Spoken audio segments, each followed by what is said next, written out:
I was already locked out of my system when they asked me to explain how it worked. The meeting invite came 30 minutes after my credentials were revoked, which told me everything before anyone spoke.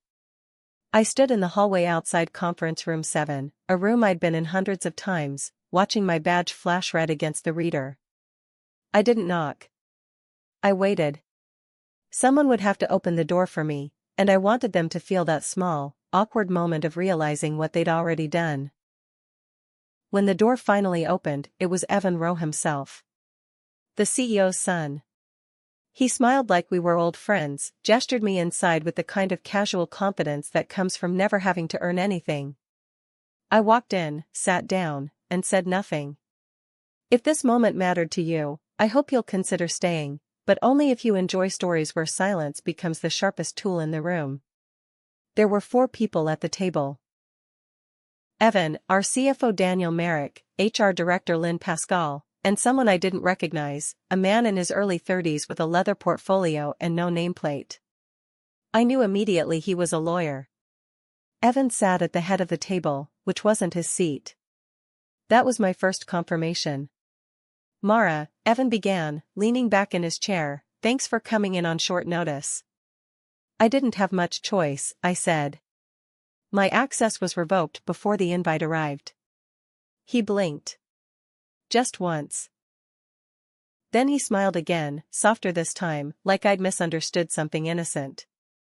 That was a precaution, he said. We're restructuring some operational roles, and during transitions like this, we temporarily limit system access to prevent any confusion. Confusion, I repeated. Exactly. I looked at Lynn. She wouldn't meet my eyes. Daniel stared at his folder. The lawyer watched me like I was a variable he was still calculating. What role is being restructured? I asked. Evan folded his hands on the table. Yours. I let the silence sit. I didn't ask why. I didn't ask what I'd done. I simply waited, because people like Evan couldn't stand silence. They filled it with explanations they hadn't prepared. Look, he said, shifting forward, you've been with AsterRow for, what, 14 years? 11. Right. 11. And you've done incredible work. Really? The compliance frameworks you built? They've been essential. But the company's evolving. We're moving into new markets, new partnerships, and we need operational leadership that's more adaptive. Adaptive, I said. Exactly. And I'm not. He hesitated. You're very thorough, Mara. Maybe too thorough. We need someone who can move faster, take calculated risks, and innovate without getting stuck in the process. I nodded slowly. You need someone who won't slow you down. I wouldn't put it that way. How would you put it? He glanced at Lynn, then back at me. We're bringing in a new VP of operations. Someone with a background in rapid scaling. You'll transition your responsibilities to him over the next 2 weeks, and then we'll discuss next steps for you. Next steps. We're not letting you go, Mara. We're repositioning you. I looked at Daniel. He was 53, had been CFO for 6 years, and had personally told me 3 months ago that I was the only person in the building who understood our escrow structure well enough to manage the Tarrington deal. He still wouldn't look at me. Who's the new VP? I asked. His name is Kyle Hendricks, Evan said. He's coming from a fintech startup. Very impressive track record. Does he have compliance experience? He has operational experience. That's not the same thing. Evan's smile tightened. He's a fast learner. Not fast enough, I said. The lawyer's pen stopped moving. Evan leaned forward. Mara, I understand this is difficult. Change always is. But we're trying to do this respectfully. We value what you've built here. We just need to make sure the company can grow without being held back by. By what? He paused. By legacy thinking. I stood up. Mara, Lynn started. I'll need that in writing, I said. The restructuring. The timeline. The scope of the transition. Everything. Evan nodded. Of course. HR will send it over by the end of the day. And I'll need Kyle Hendrick's contact information. Why? Because if I'm transitioning my responsibilities, I need to know who I'm transitioning them to. Evan exchanged a glance with the lawyer. We'll arrange a meeting. When? Soon. That's not an answer. His jaw tightened. Next week. Which day? We'll confirm. I looked at him for a long moment. Then I looked at Daniel, who was staring at his hands like they held answers. Then I looked at Lynn, who was already preparing her exit. Understood, I said. I walked out before anyone could stop me. I went back to my office, or what used to be my office. My desk had already been cleared. Not empty. Cleared. My monitor was gone. My files were gone. The framed certification from the Federal Compliance Institute that had hung on my wall for 6 years was gone. There was a cardboard box on the chair, and inside it were my coffee mug, a stapler, and a photo of my brother's wedding. I sat down in the chair and stared at the empty desk. Someone knocked. I didn't turn around. Mara? It was Jenna Calloway, one of the junior compliance analysts. She was 26, brilliant, and terrified of making mistakes. I'd hired her. They told us you were transitioning, she said quietly. They told you that? In an email. 10 minutes ago. I turned around. What did it say? She hesitated, then pulled out her phone and handed it to me. The email was from Evan. Subject line, organizational update. It read. Effective immediately, Mara Ellison will be transitioning out of her role as Senior Compliance and Systems Integrity Manager. We are grateful for her contributions and look forward to supporting her in her next chapter. In the interim, please direct all compliance-related questions to Daniel Merrick or myself. Thank you for your continued dedication to AsterRow's mission. I read it twice. Next chapter, I said. Mara, what happened? I handed her phone back. They're restructuring. But you, she stopped herself. Say it. You're the only person who knows how the escrow system works. I know. The Tarrington deal closes in 3 weeks. I know. She looked at me like I was supposed to fix this. Like I had a plan. Like I could walk back into that conference room and make them see reason. I didn't. Jenna, I said, do you have copies of the Q4 audit documentation? Yeah. Why? Send them to your personal email. Tonight. Her eyes widened. Mara. Do it quietly. Don't tell anyone. Why? I stood up and picked up the cardboard box. Because in 2 weeks, someone's going to ask you a question you won't be able to answer, and when that happens, I want you to have options. What kind of question? I looked at her. The kind that ends careers. I left the building at 4:47 p.m. I didn't say goodbye to anyone. I didn't stop by Daniel's office. I didn't send a farewell email. I walked out the side exit, got in my car, and sat in the parking lot for 20 minutes, staring at the building I'd spent 11 years protecting. My phone buzzed. It was a text from my brother. Dinner tonight? You've been quiet. I typed back, can't. Work thing. He replied immediately, you okay? I stared at the question for a long time. Then I deleted it and drove home. The documentation arrived at 9:32 p.m.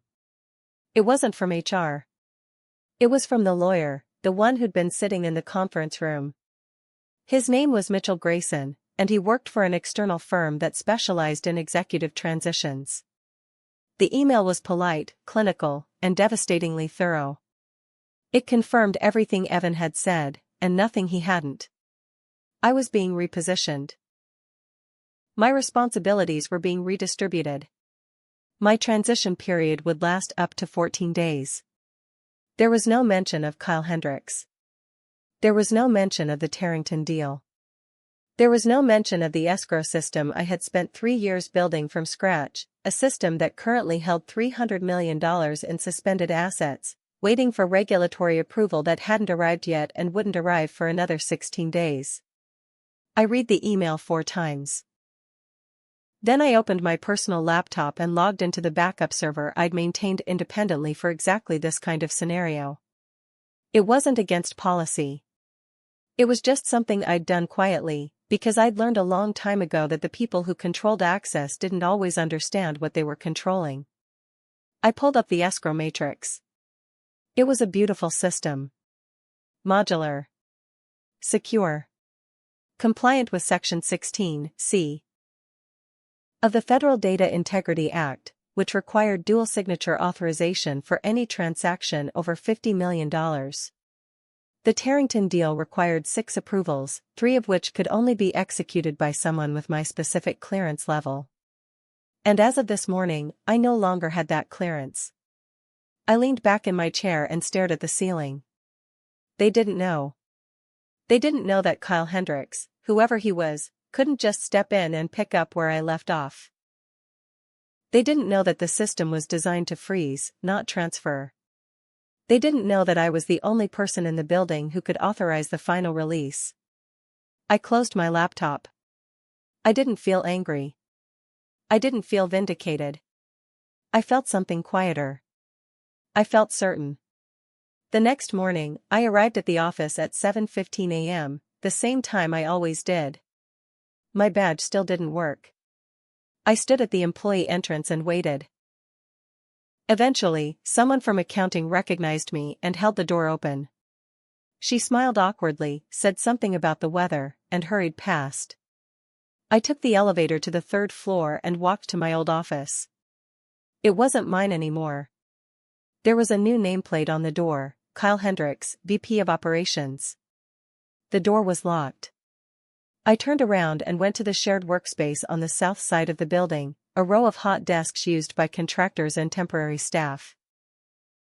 I sat down at the one closest to the window, logged into the guest network, and opened my email. There were 43 unread messages. Most of them were from people asking me questions they should have already known the answers to. A few were from vendors confirming details about ongoing projects. One was from Jenna, sent at 11:52 p.m. the night before. Subject line: I did what you said. I didn't open it. Instead, I scrolled down to the message I was looking for. It arrived at 6:47 a.m. Sent from Daniel Merrick's assistant. Mara, Daniel would like to meet with you this morning at 9 a.m. in his office. Please confirm the receipt. I confirmed the receipt. Then I waited. At 8:58 a.m., I walked to Daniel's office. His assistant wasn't at her desk, so I knocked and entered without waiting. Daniel looked up from his computer, startled. He was wearing the same expression he'd worn in the conference room yesterday.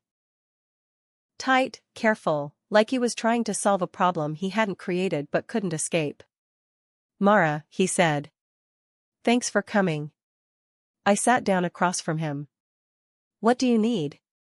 He hesitated. I wanted to check in. See how you're doing. I'm fine. This transition, I know it's sudden. It is. He cleared his throat. Evan's very focused on moving quickly.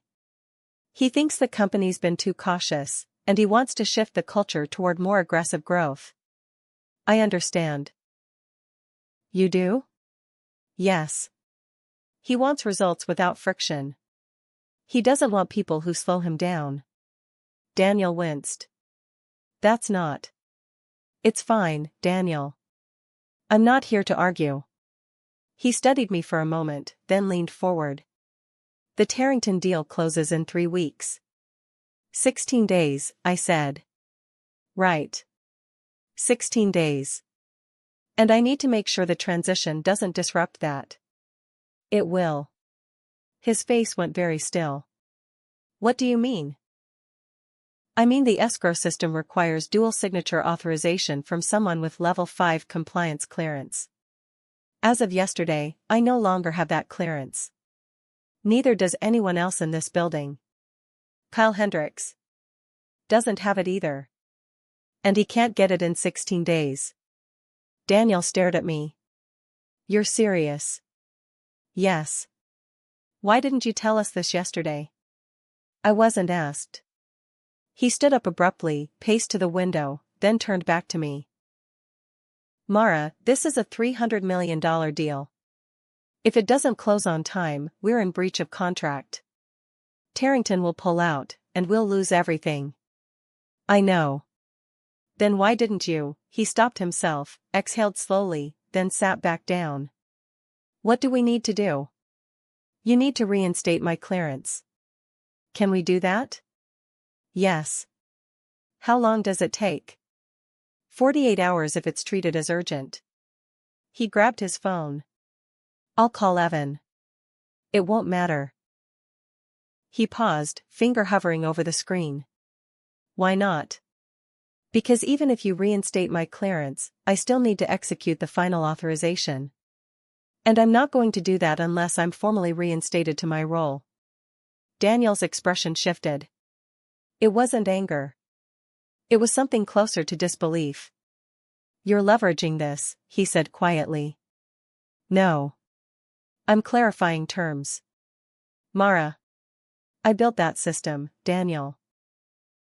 I spent 3 years making sure it was bulletproof, legally sound, and incapable of being bypassed.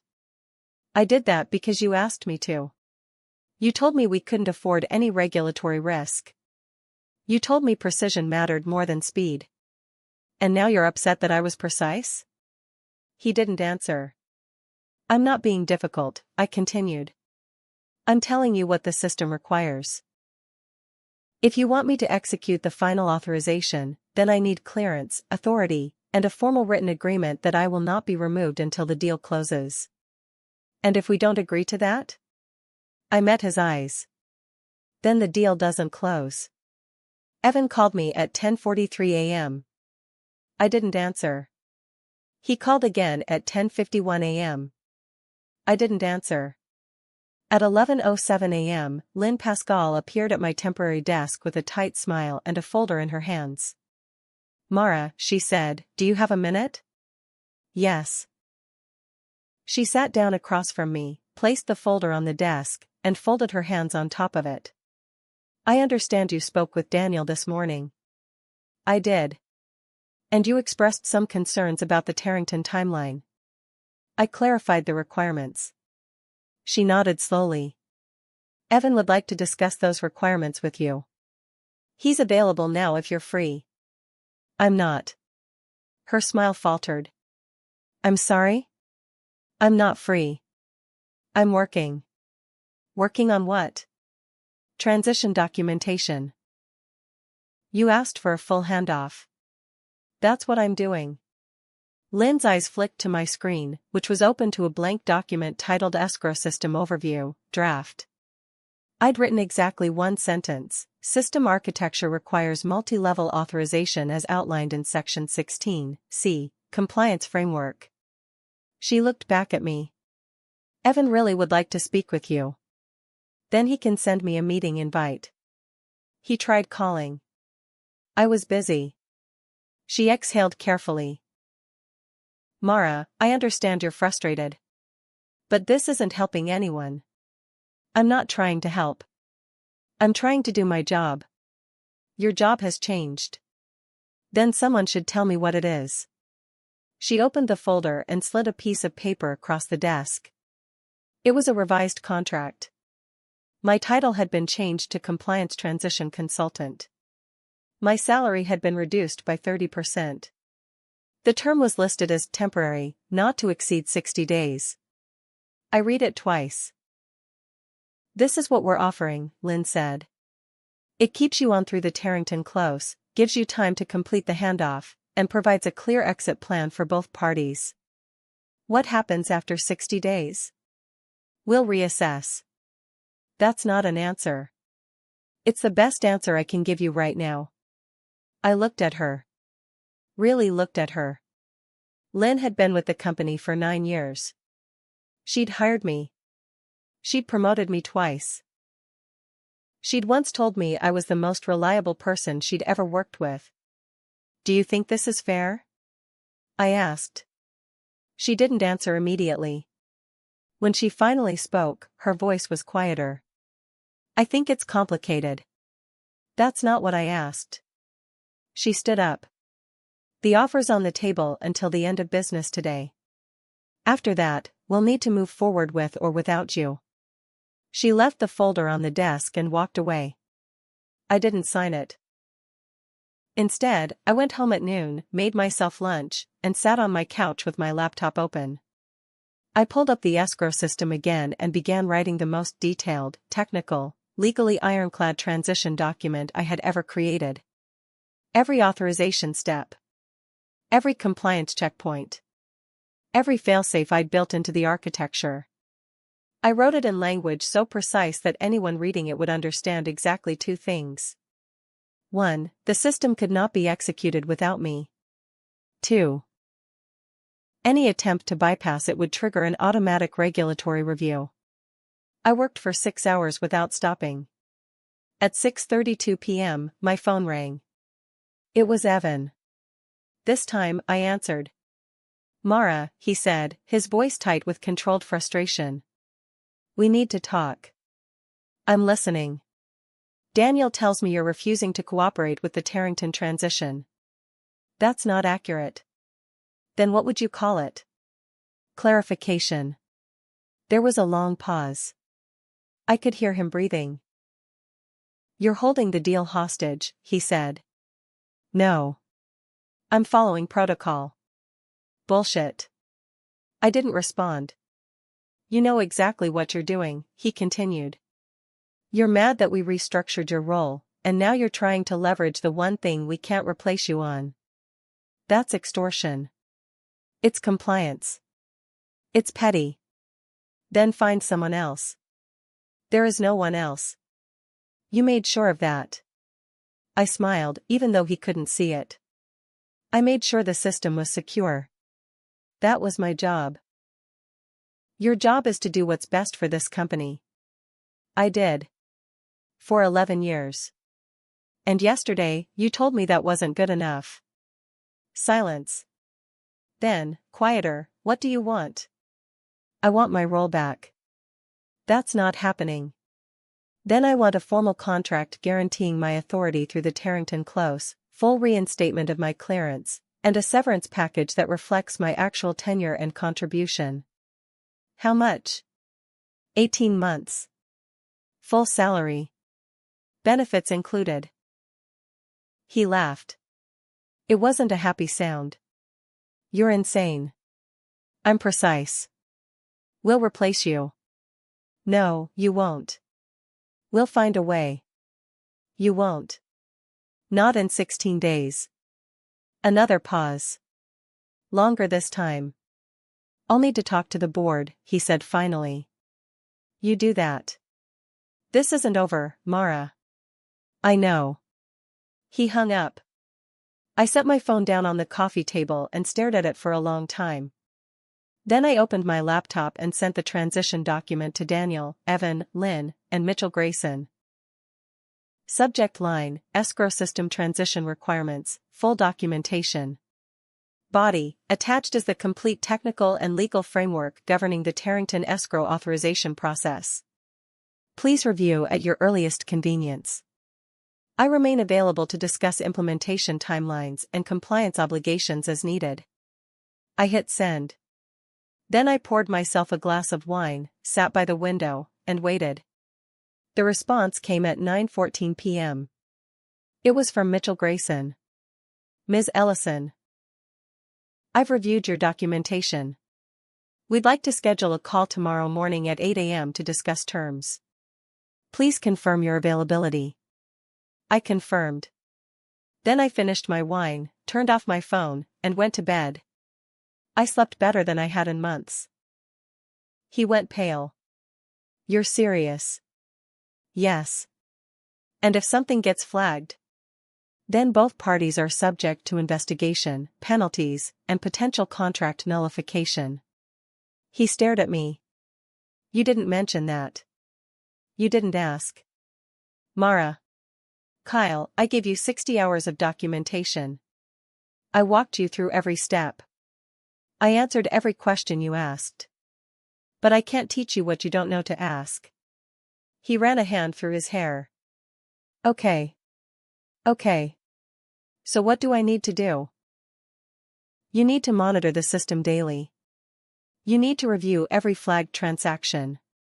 And you need to understand that one mistake could cost this company $300 million. That's insane. That's compliance. He looked at me like I'd just told him he was standing on a landmine.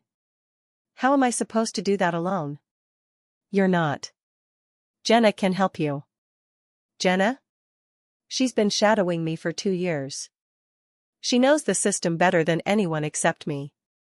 But she's junior level. Then promote her. He didn't answer. I stood up. Kyle, I'll be here for as long as my contract requires. But after that, you're on your own. So I suggest you start taking this seriously. I walked away before he could respond. That afternoon, I met with Jenna in a quiet corner of the building. They're going to offer you a promotion, I said. Her eyes widened. What? Kyle's going to realize he needs help. And you're the only person who can give it to him. I don't know if I'm ready. You are. But you need to negotiate. Negotiate what? Title. Salary.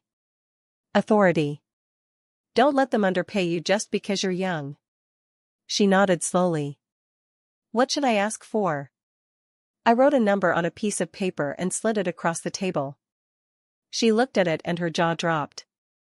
Mara, that's what you're worth. Don't settle for less. What if they say no? Then you walk. There are other companies that will value what you know. She stared at the number for a long time. Then she folded the paper and put it in her pocket. Thank you, she said quietly. Don't thank me. Just don't let them make you invisible. That evening, I signed the revised separation agreement. I sent it back to Patricia with one modification. I removed the 5-year non-disclosure clause and replaced it with a 2-year period. She responded within an hour. Agreed. Your final day will be February 20th. Severance will be processed within 48 hours. I read the email twice. Then I closed my laptop and sat in the silence of my apartment. It was done. 11 years, reduced to a signature and a bank transfer. I didn't feel victorious. I didn't feel defeated. I felt something quieter. I felt free. Final batch. My last day was a Thursday. I arrived at 7 a.m., the same as always, and spent the first hour organizing files I would never need again. At 8:30, Jenna knocked on the edge of my desk. They offered me the promotion, she said. And? I negotiated. How much? She told me. It was 15% below what I'd written on the paper, but it was still 40% more than her current salary. Good, I said. I'm terrified. You should be. That means you understand what you're taking on. She sat down across from me, hands folded tightly in her lap. What if I can't do it? You can. But what if something breaks? Then you'll fix it. Or you'll escalate it. Or you'll document it so thoroughly that when it does break, everyone will know it wasn't your fault. She looked at me with something close to desperation. How did you do this for 11 years? I thought about that. I really thought about it. I didn't think of it for 11 years, I said. I thought of it as one day at a time. And on the days when that felt impossible, I thought of it as one decision at a time. What was the hardest decision? Leaving. Her eyes welled up slightly, but she blinked it back. I'm going to miss you. You're going to be fine. How do you know? Because you asked for help. People who ask for help don't fail. They just learn slower. She smiled, small and uncertain, then stood up. If I ever need advice. You won't. But if you do, you know where to find me. She nodded and walked away. I watched her go, then returned to my desk and finished the last of my documentation. At 10:15, Kyle appeared. Mara, he said. Can we talk? Yes. He sat down, visibly uncomfortable. I wanted to apologize. For what? For not taking this seriously enough at the beginning. You were right. I didn't understand the stakes. And now you do? I'm starting to. I nodded. That's good. I also wanted to say, he paused, choosing his words carefully. I know I'm not replacing you. I know that's not possible. But I'm going to try to do right by the system you built. Don't do it for me, I said. Do it because it matters. He met my eyes. It does. I see that now. Good. He stood up, extended his hand. I shook it. Thank you, he said. You're welcome. He left. I sat there for a moment, staring at the empty desk across from me.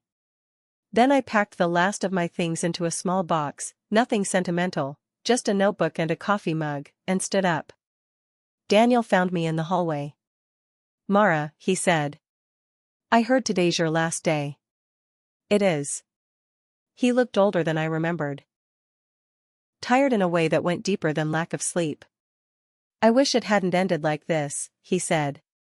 So do I. For what it's worth, I fought for you. Not hard enough, I know. But I tried. I believed him. That was the worst part.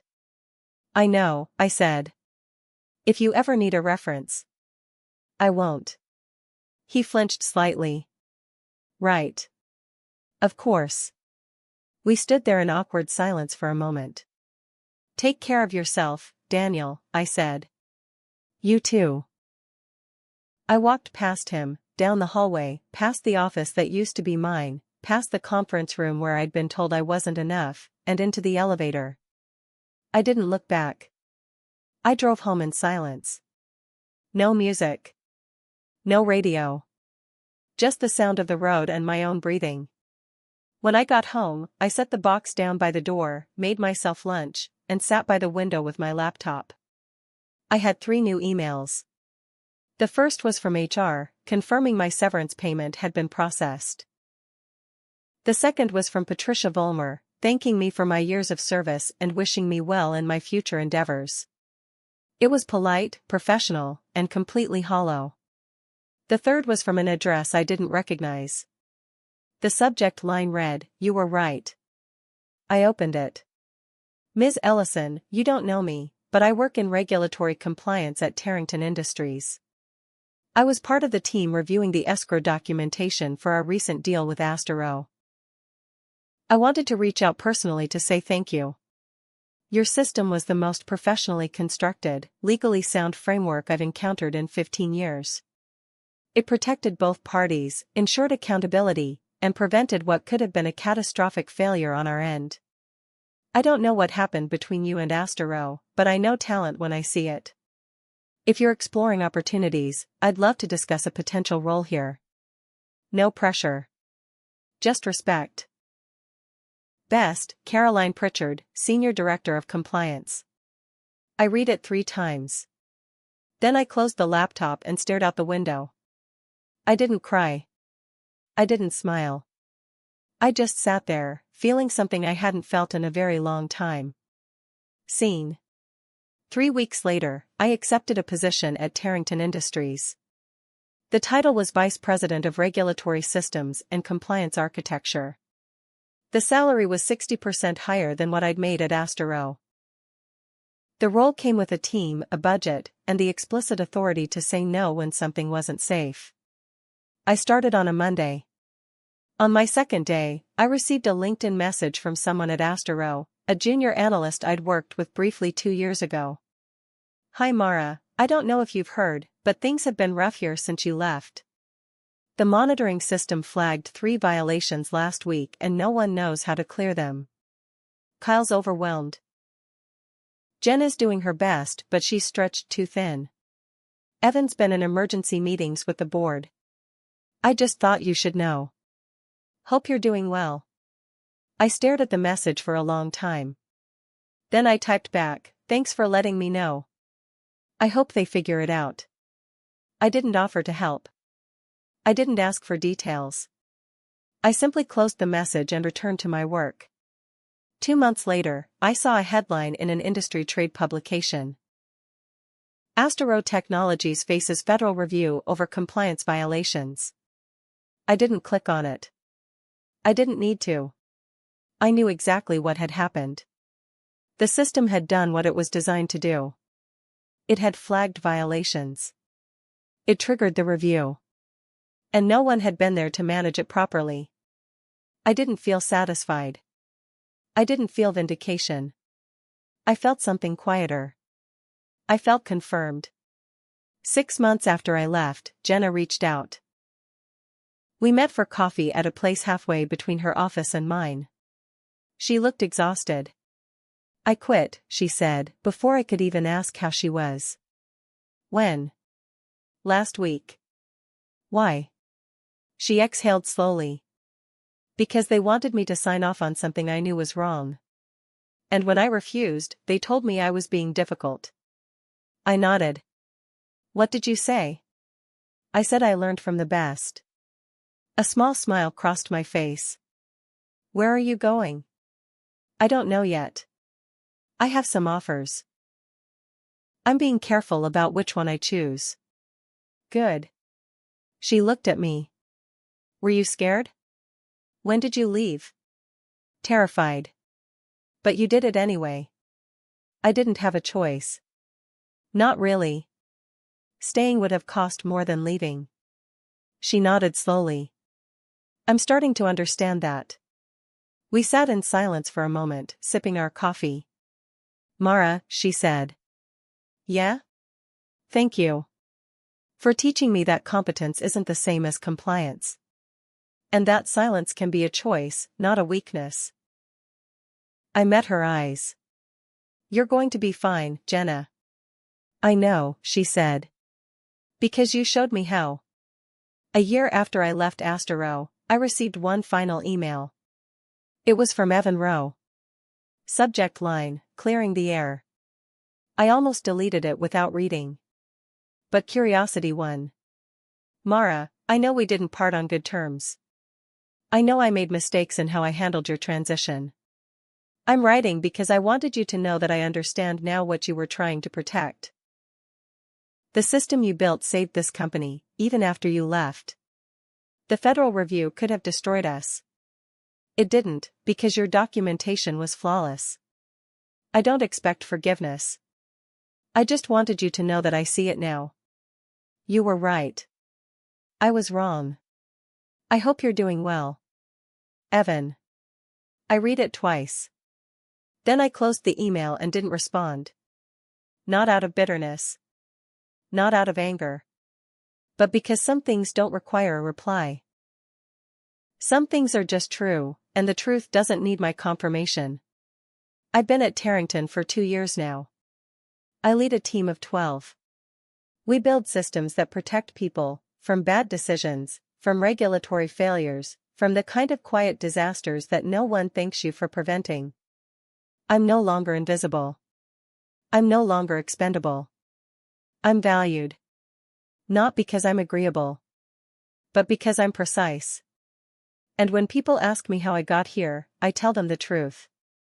I didn't win anything. I didn't destroy anyone. I didn't seek revenge. I simply stopped carrying what wasn't mine to carry alone. I walked away from a place that mistook my silence for weakness. And I found a place that understood silence could also mean strength. Some people call it justice. I call it clarity. And clarity, I've learned, is the quietest form of power. Because when you finally stop explaining yourself to people who were never listening, you don't lose your voice. You just learn to use it somewhere it matters. And that, more than any title, any salary, any severance package, is what freedom actually feels like. Not loud. Not dramatic. Just clear. Just certain. Just mine. If you've ever felt invisible in a place you gave everything to, I hope this story reminded you that your value doesn't disappear just because someone stops seeing it. Sometimes walking away isn't giving up, it's finally choosing yourself. If you've lived through something similar, I'd really love to hear your story in the comments. You never know who might need to hear it. There's an old saying I've always believed: you can't pour from an empty cup. Mara learned that the hard way, but she learned it. And that's what matters. Thank you for staying with me all the way to the end. If this story touched you, please consider sharing it with someone who might need it. Subscribe if you'd like more stories like this. Real, quiet, and full of hard-earned lessons. And turn on notifications so you don't miss the next one. I'll see you in the next story. Until then, take care of yourself. You deserve that much. The call started at exactly 8 a.m. Mitchell Grayson was on the line, along with Evan and someone I didn't recognize, a woman with a crisp, neutral voice who introduced herself as Patricia Vollmer, external counsel for AsterRow's board of directors. I was on speakerphone from my kitchen table, coffee in hand, laptop open in front of me. Ms. Ellison, Mitchell began, thank you for joining us. Of course. We've reviewed your documentation. It's very thorough. That was the intention. Patricia spoke next. Her tone was measured, clinical. We'd like to clarify a few points before we move forward. First, can you confirm that the escrow system currently holding the Tarrington assets is fully operational? Yes. And can you confirm that it requires dual signature authorization from a Level 5 compliance officer to execute the final release? Yes. And as of February 1st, you no longer hold that clearance. Correct. But the system is still operational. It's operational. It's not executable. There was a pause. I heard papers shuffling. Evan's voice cut in, sharper than before. Mara, we need a straight answer. Can this system be transferred to someone else, or not? It can be transferred. How long does that take? 6 to 8 weeks. That's unacceptable. That's the timeline. Patricia spoke again. Ms. Ellison, is there any scenario in which the transfer could be expedited? Yes. What scenario? One in which I execute the authorization myself. Silence. Mitchell cleared his throat. We'd like to propose a revised agreement. I'm listening. We reinstate your clearance effective immediately. You remain in your current consultancy role through the Tarrington close. Upon successful completion, you receive a severance package of 12 months' salary, full benefits, and a mutual non-disclosure agreement. 18 months. That's not feasible.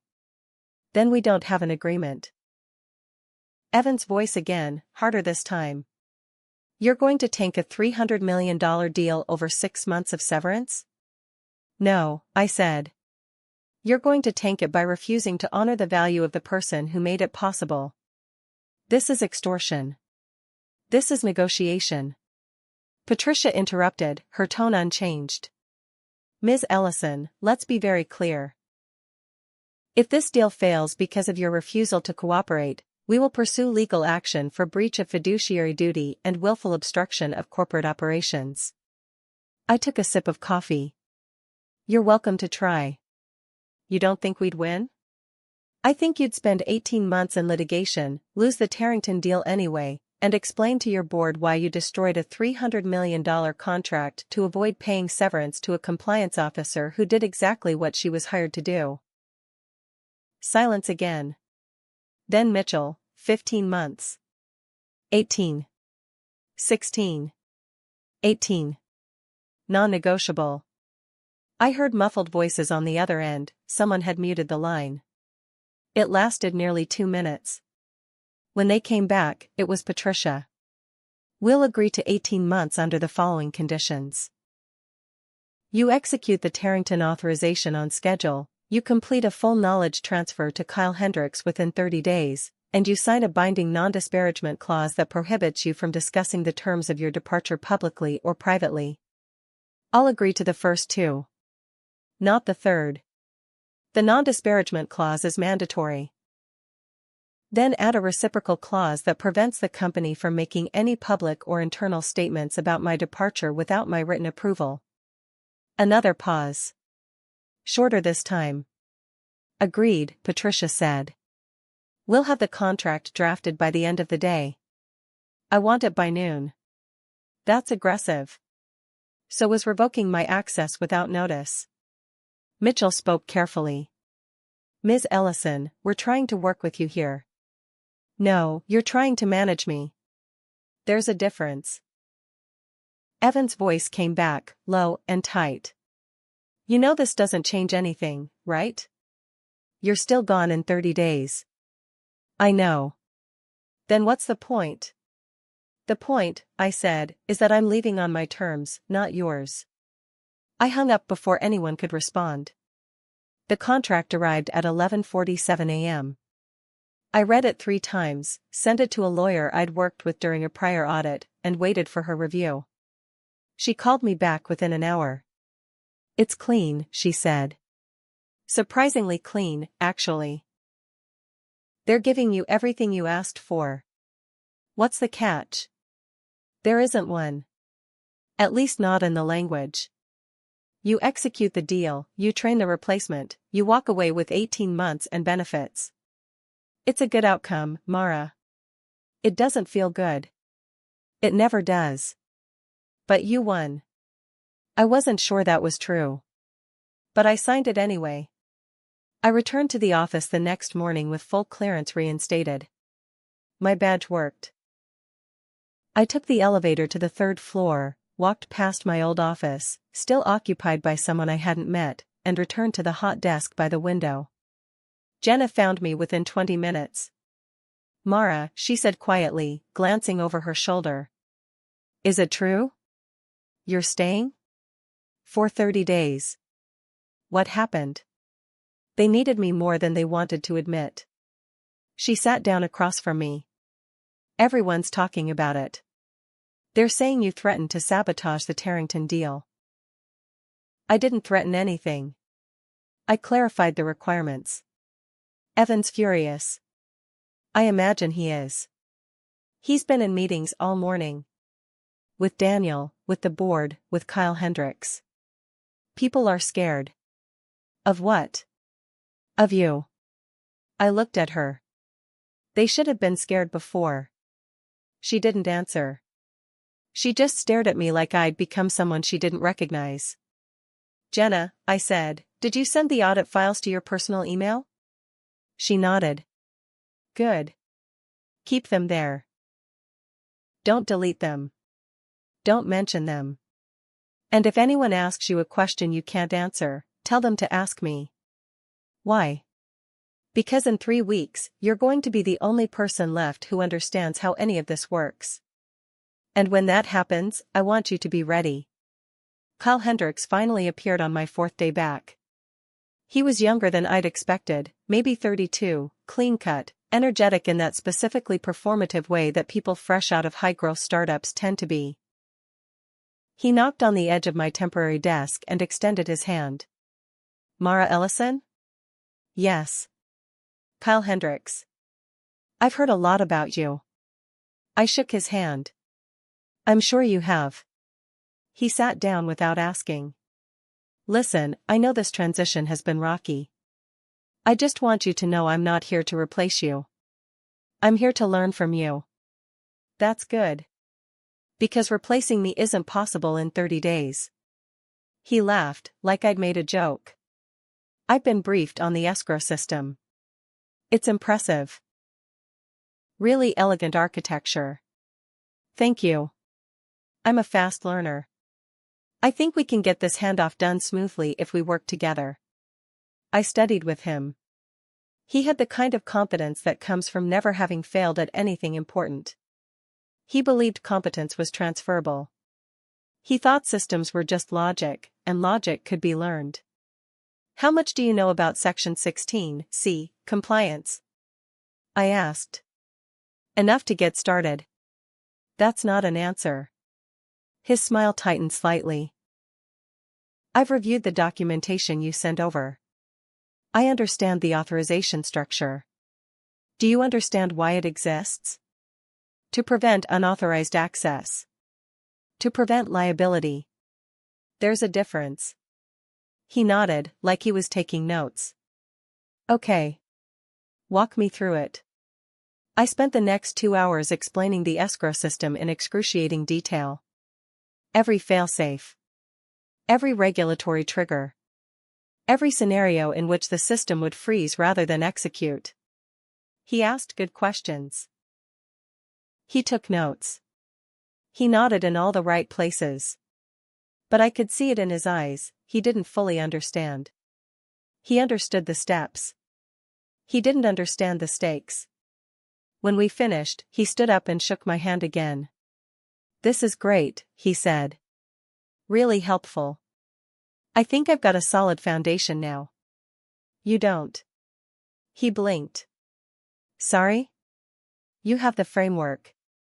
You don't have the foundation. The foundation takes years. His expression shifted, just slightly. I appreciate your thoroughness, Mara. But I've built systems before. I know how to scale quickly. This isn't about speed. It's about precision. I understand that. Do you? He didn't answer right away. Then he smiled again, tighter this time. I'll reach out if I have more questions. You will. He walked away. I watched him go, then turned back to my laptop and began writing the second phase of the transition documentation, the part 1 hadn't included in the first draft.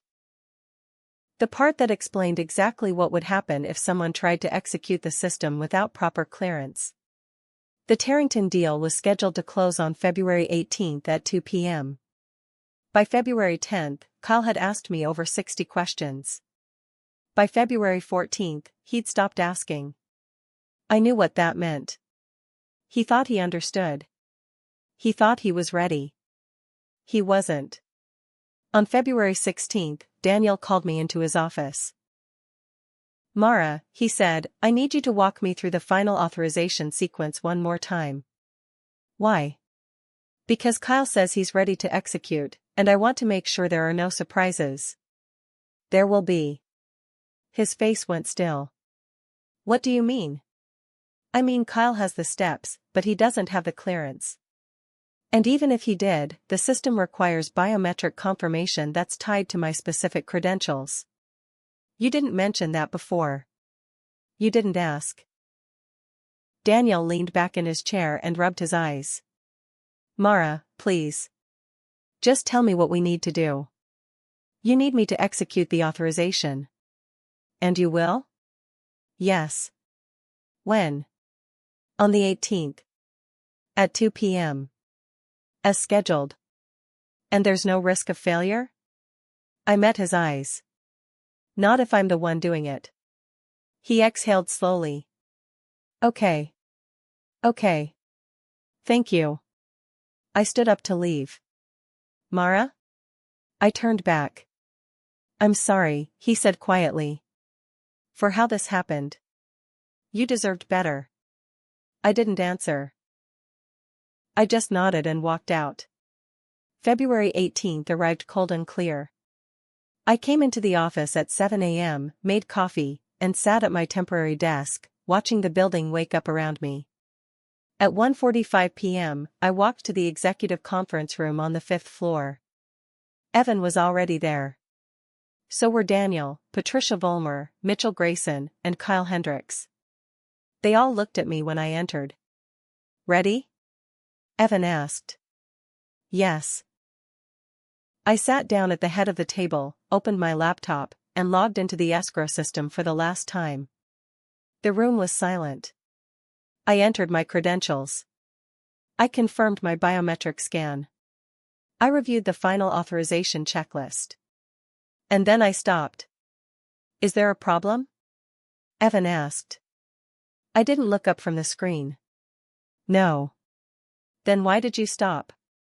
I'm reviewing. You've reviewed this 100 times. I'm reviewing it again. The room held its breath. I could feel Kyle shifting in his seat. Daniel's pen had stopped moving. Patricia's expression remained neutral, but her eyes were locked on my screen. I scrolled through the authorization matrix one more time. Every signature. Every timestamp. Every regulatory checkpoint that had been cleared over the past 3 weeks. It was perfect. It was also the last piece of leverage I would ever have in this building. I looked up at Evan. Before I execute this, I said, I need verbal confirmation from everyone in this room that my contractual obligations end the moment this authorization is complete. Evan's jaw tightened. We already agreed to that. I need to hear it. Patricia spoke. Ms. Ellison, the contract is legally binding. Verbal confirmation is redundant. Then it won't hurt to provide it. She glanced at Evan, then back at me. Fine. Your contractual obligations end upon successful execution of the Tarrington authorization. You will remain available for knowledge transfer for 30 days as outlined, but your active role in this transaction concludes today.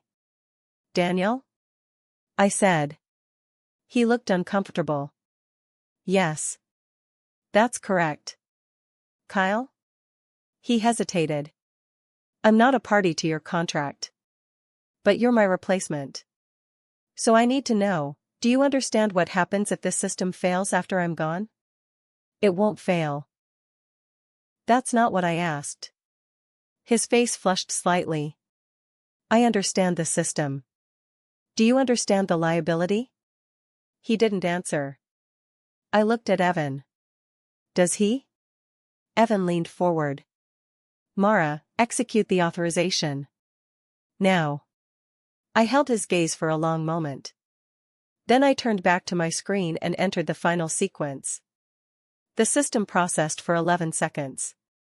Then a confirmation screen appeared, authorization complete. Escrow released. Transaction finalized. The room exhaled collectively. Daniel smiled for the first time in weeks. Patricia made a note on her pad. Kyle looked relieved in a way that told me he'd been more nervous than he'd let on. Evan stood up. Thank you, Mara. That will be all. I closed my laptop. I didn't stand up. Actually, I said, there's one more thing. Evan's expression darkened. What? I reached into my bag and pulled out a flash drive. I placed it on the table in front of him. This contains a complete archive of every compliance report, audit finding, and regulatory warning I've filed over the past 3 years. Including the ones that were dismissed, ignored, or overruled by executive leadership. The room went very quiet. Patricia's pen stopped moving. What are you doing? Evan asked, his voice low. I'm protecting myself. From what? From being blamed when something breaks. Nothing's going to break. You don't know that. Mara. 6 months ago, I said, my voice calm and even, I filed a report recommending enhanced security protocols for client data access. It was rejected because it would have delayed a product launch. 4 months ago, I flagged a potential conflict of interest in vendor contracting. It was dismissed as overly cautious. 2 months ago, I warned that rushing the Tarrington deal without proper regulatory vetting could expose us to federal scrutiny. I was told to stay in my lane. Evan's face had gone pale. Those warnings are documented, I continued. They're timestamped.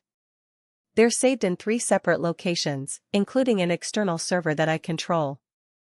And if anything related to those issues surfaces after I'm gone, I will not be the person who takes the fall. Mitchell Grayson spoke for the first time. Ms. Ellison, are you threatening this company? No. I'm clarifying expectations. You wanted me gone because I slowed things down. Fine. But you don't get to erase the reasons I slowed things down. Patricia's expression had shifted, still neutral, but sharper now. What exactly are you asking for? Nothing. I'm telling you what I've already done. The flash drive is a courtesy. Everything on it is already backed up and secured. I'm giving you a copy so there's no confusion later about what I knew and when I knew it. Evan stared at the flash drive like it was a live grenade. You can't do this, he said. I already did. He stopped himself, visibly trying to regain control. This is a violation of your employment agreement. No, it's not. I documented concerns in the course of my duties.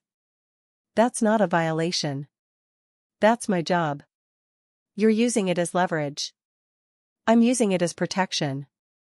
Patricia leaned forward. Ms. Ellison, if you're implying that this company has engaged in any unlawful or unethical conduct. I'm not implying anything. I'm stating facts. You can review the drive yourself.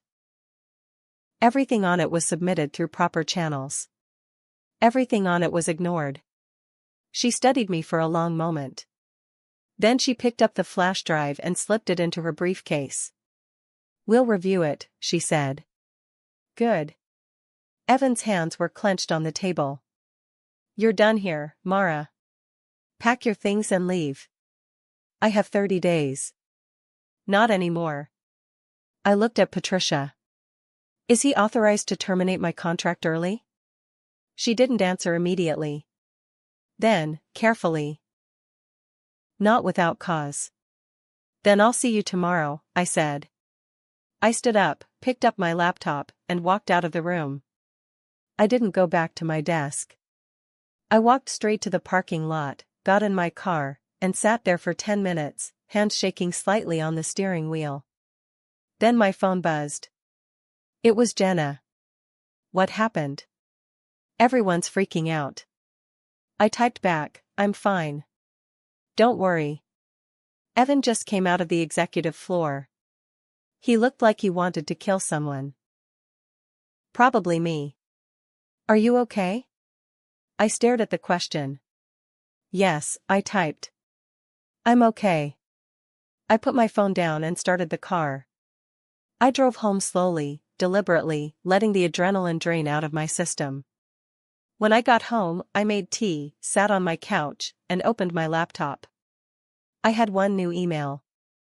It was from Patricia Vollmer. Subject line, revised separation terms. I opened it. The email was brief. Ms. Ellison. In light of today's discussion, we'd like to propose an amended agreement. Your 30-day transition period will be waived. You will receive your full 18-month severance package effective immediately, along with an additional 3 months' salary in exchange for an expanded non-disclosure agreement covering all proprietary systems, internal communications, and compliance documentation. Please review the attached agreement and respond by the end of business tomorrow. I read it twice. Then I opened the attachment. The new agreement was comprehensive. It gave me everything I'd negotiated, plus a significant bonus for immediate departure. In exchange, I would agree not to discuss any internal company matters, including compliance issues, for a period of 5 years. It was a buyout. They wanted me gone, and they were willing to pay for my silence. I leaned back and stared at the ceiling. I thought about the flash drive. About the warnings I'd documented. About the things I knew that they didn't want anyone else to know.